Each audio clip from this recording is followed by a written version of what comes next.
Hello guys, എല്ലാവർക്കും എൻ്റെ YouTube ചാനലിലേക്ക് നല്ലൊരു നമസ്കാരം. പിന്നെ ഞാൻ ഇന്ന് നിൽക്കുന്നത് എൻ്റെ ആങ്ങളയുടെ വീട്ടിലാണ്. മൂത്ത ആങ്ങള, എനിക്ക് 3 ആങ്ങളമാരാണുള്ളത് അതിൽ. അപ്പോൾ എൻ്റെ ആങ്ങളയാണിത്. ഈ സമയത്ത് ഞാൻ എൻ്റെ ആങ്ങളയെ സ്മരിക്കുകയാണ്. കാരണം ആങ്ങളയും ആങ്ങളയുടെ വൈഫാണ് ഇത്. ഞങ്ങളുടെ രണ്ടുപേരെയും വിട്ട് പിരിഞ്ഞു പോയിട്ട് ഇന്ന് ഏകദേശം 2 വർഷം മാത്രമേ ആയിട്ടുള്ളൂ. എങ്കിലും ആങ്ങളയുടെ മക്കൾ ഇവിടെയുണ്ട്. അതുകൊണ്ട് തന്നെ അവരുടെ വീട്ടിലാണ് ഞാൻ വന്നിരിക്കുന്നത്. അപ്പം നാളെ ക്രിസ്മസാണ്. എല്ലാവർക്കും ഹാപ്പി ക്രിസ്മസ്.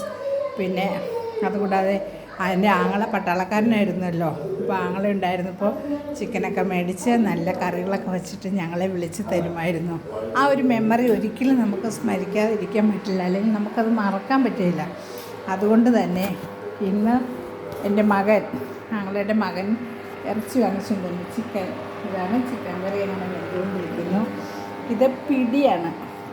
പിടിയും ഇറച്ചിയും ക്രിസ്ത്യൻസിൻ്റെ ഏറ്റവും ഭയങ്കര വിഭവമായ പിടിയും ചിക്കൻ കറിയുമാണ് ഞങ്ങളിപ്പോൾ ഉണ്ടാക്കിക്കൊണ്ടിരിക്കുന്നത്. അപ്പോൾ രാത്രിയിലെ ഭക്ഷണം ഇന്ന് അത് കഴിക്കാമെന്നാണ് വിചാരിക്കുന്നത്. കാരണം നമ്മൾ എന്നും ചോറല്ലേ കഴിക്കുന്നത്. അപ്പോൾ അതിൽ നിന്നും വ്യത്യസ്തമായിട്ട് നമുക്ക് ഒരു വിഭവം ഉണ്ടാക്കാമെന്ന് ഞങ്ങൾ കരുതി. അപ്പം നാളത്തേക്ക് ക്രിസ്മസ് ആയിട്ട് നാളെ ചിക്കൻ കറി ഉണ്ടാവും, ചോറും സലാഡും അച്ചാറും ഒക്കെ വയ്ക്കാം.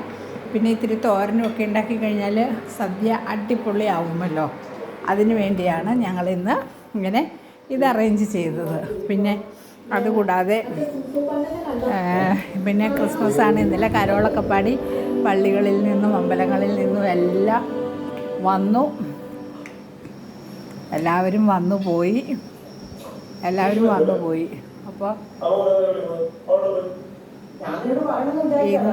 ഇന്ന് നമ്മൾ ക്രിസ്മസ് കരോളൊന്നും പാടി വരുന്നില്ല. കാരണം എല്ലാവരും വീട്ടിലെ തിരക്കിലും പിന്നെ പള്ളിയിൽ പോകുന്ന തിരക്കും ഒക്കെയാണ്. അപ്പോൾ അതുകൊണ്ട് തന്നെ ഇന്ന് ക്രിസ്മസ് കരോളൊന്നും പാടി വരുന്നില്ല. എങ്കിലും നമ്മുടെ വീട് നന്നായിട്ട് നമ്മൾ എല്ലാം ഒരുക്കി.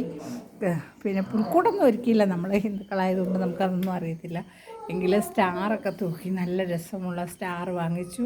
അതൊക്കെ ഞങ്ങൾക്ക് വളരെ ഇഷ്ടമുള്ള ഒരു കാര്യമായിരുന്നു. അപ്പം നമ്മുടെ കൂടപ്പിറപ്പുകൾ നമ്മളെ വിട്ടു പിരിഞ്ഞ് കഴിയുമ്പോഴാണ് അതിൻ്റെ വില നമുക്ക് മനസ്സിലാകുന്നത്. ആർക്കാണെങ്കിലും അങ്ങനെ തന്നെയാണ്. അപ്പം അങ്ങനെ നമ്മൾ സ്റ്റാറെല്ലാം തൂക്കി, അതുപോലെ തന്നെ LED ബൾബെല്ലാം തൂക്കി നമ്മുടെ വീടൊക്കെ അലങ്കരിച്ചു. അതുകൂടാതെ നമുക്ക് ഇത് പാടി വന്നു. അതും വളരെ സന്തോഷമായിരുന്നു. റെസിഡൻസ് അസോസിയേഷൻ്റെയും നമ്മുടെ ഒരു കൂട്ടായ്മ തന്നെയാണല്ലോ റെസിഡൻസ് അസോസിയേഷൻ. അതുപോലെ തന്നെ പിന്നെ വന്നത് നമ്മുടെ ക്ലബിൻ്റെ വക, അല്ലെ, ക്ലബ്ബുകളുടെ എല്ലാം വകയായിട്ടും വന്നു. അപ്പോൾ okay guys, happy Christmas, happy new year. Okay, bye. എല്ലാവരും എൻ്റെ ചാനൽ കണ്ടാൽ മാത്രം പോരാ, ലൈക്ക് ചെയ്യണം, കമൻറ്റ് ചെയ്യണം, സബ്സ്ക്രൈബ് ചെയ്യണം. Okay guys.